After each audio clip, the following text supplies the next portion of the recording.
Hello, and welcome to this third video in the first week of the Supervised Learning course, where we're considering the fundamentals of supervised learning. In this video, we're going to discuss distance metrics, loss functions, and basic optimization. In the previous video, we introduced lots of new vocabulary around supervised learning. We previously mentioned that the process of learning from data or fitting a model will, for most models, require the estimation of model parameters using the available data. In this video, what we're going to do is explore in greater detail how this is done.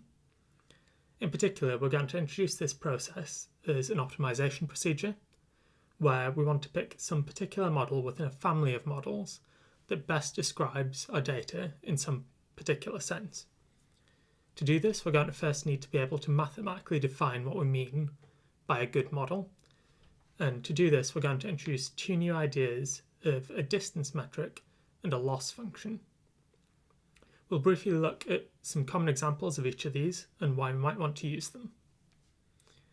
Finally, we'll round out the video by covering, at a very high level, two methods of optimization which you might already have come across, which can be used to select which are the best set of model parameters within a given family of models and a given loss function.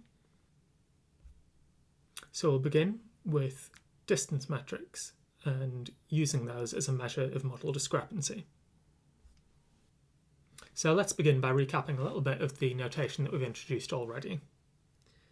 First of all, suppose we've got an n by p matrix of covariate values, which we're going to call capital X, and each column in this matrix corresponds to one of the p covariates, and each row corresponds to one of the n observed outcomes. Such a matrix is often referred to as a design matrix, and that's something that you may hear in future videos, particularly when we move on to talking about generalized linear models.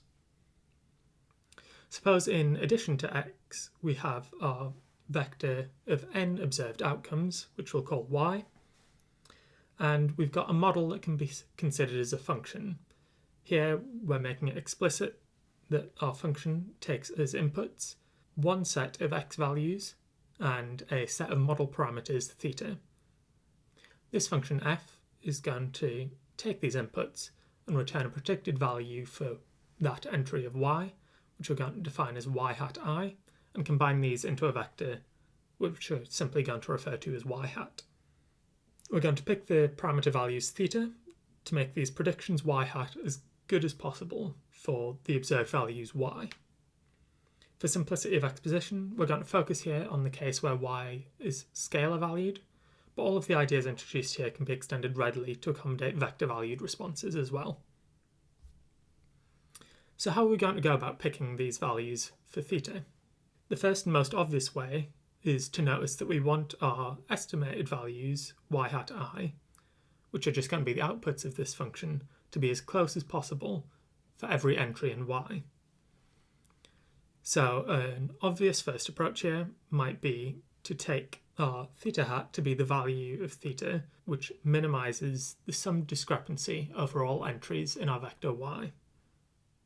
Taking the direct sum here of the differences is not necessarily the best thing to do, however, because what we're going to have is both positive and negative terms within this sum, which are going to cancel each other out. To see this more directly, we can consider an example. Here we have two example functions, each with a summed error of 0. The second function we'll consider first, f2, makes a perfect prediction of every point.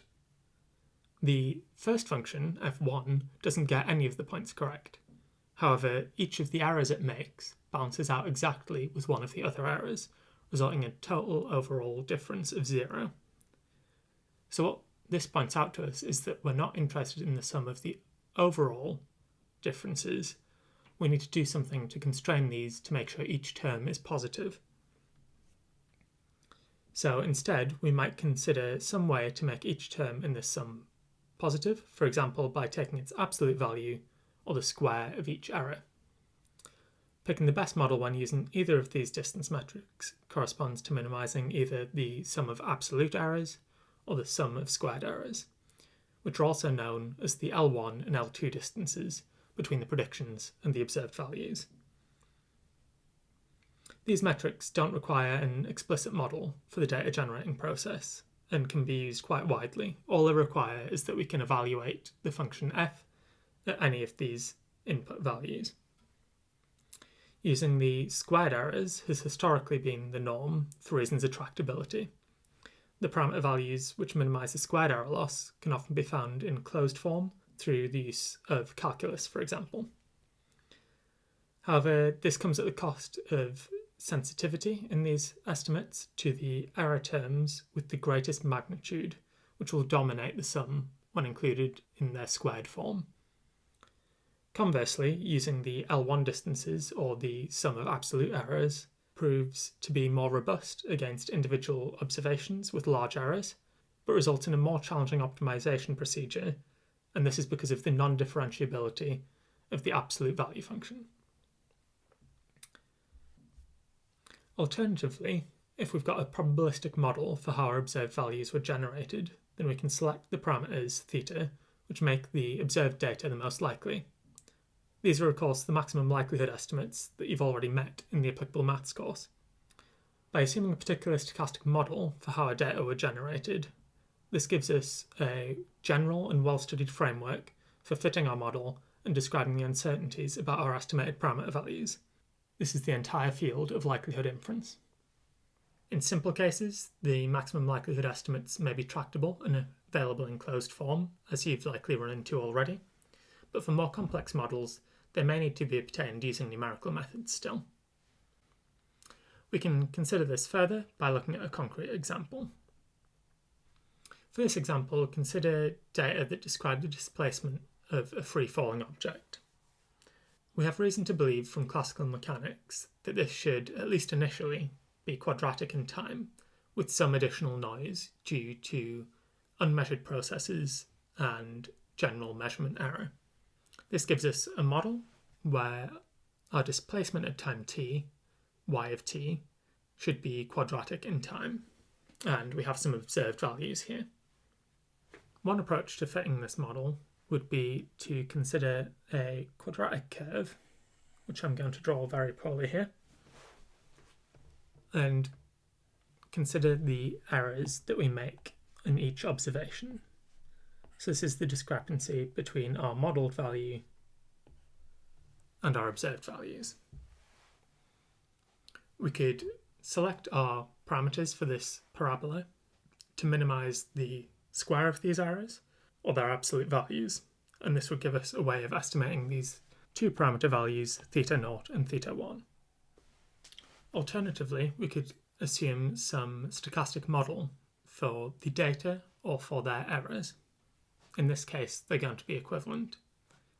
So here we're assuming that we have a deterministic function where our displacement increases quadratically with time, but we have some additional noise which follows a normal distribution with an unknown standard deviation. This is equivalent to assuming that each observation comes from a normal distribution with that same standard deviation, but where the mean changes over time as a quadratic function of t. We can then fit this model by maximising the likelihood of our observed values. This can be done by assuming that the errors are independent and each follow a normal distribution, and maximising the associated likelihood function.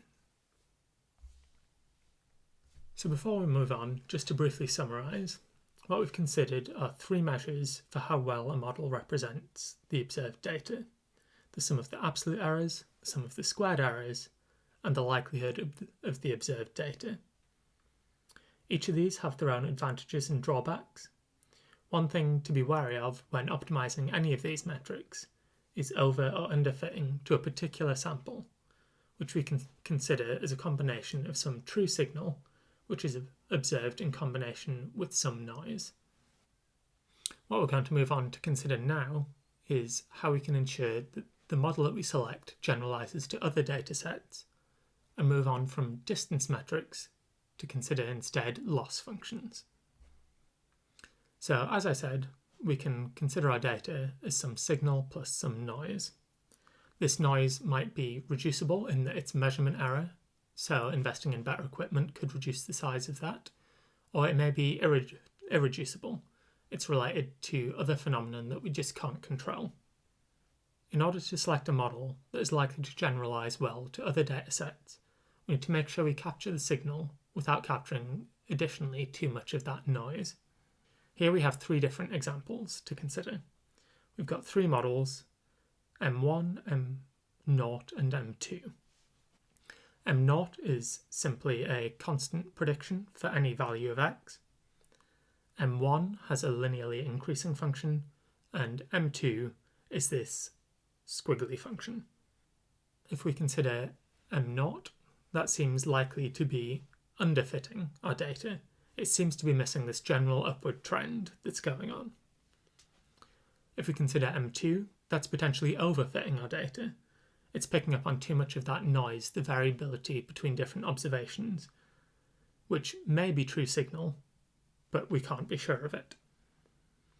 M1 comes to some sort of compromise between this, between the signal and the noise, capturing that generally increasing trend, but not following exactly every single data point. What we need is a principled way of deciding where between these options we should be. Should we be closer to M2 perhaps, or should we be closer to M0? So how can we balance the fit of our model, since distance metrics alone can't diagnose over or underfitting? The first approach is to split your data up. So take your entire dataset and split it into two components, a training component and a test component. The training component is used to select the model parameters, and then this fitted model is used to make predictions on your held out test set. The second approach, which we'll come back to in much more detail later on in the course, is the idea of penalisation, which adds an extra term to your goodness of fit measure in order to penalise very flexible models which follow the data very closely.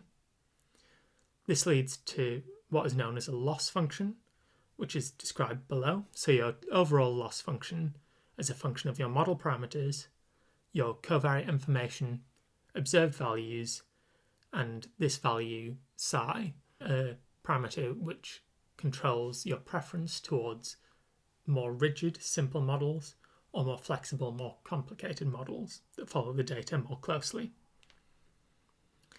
This loss function L has two components.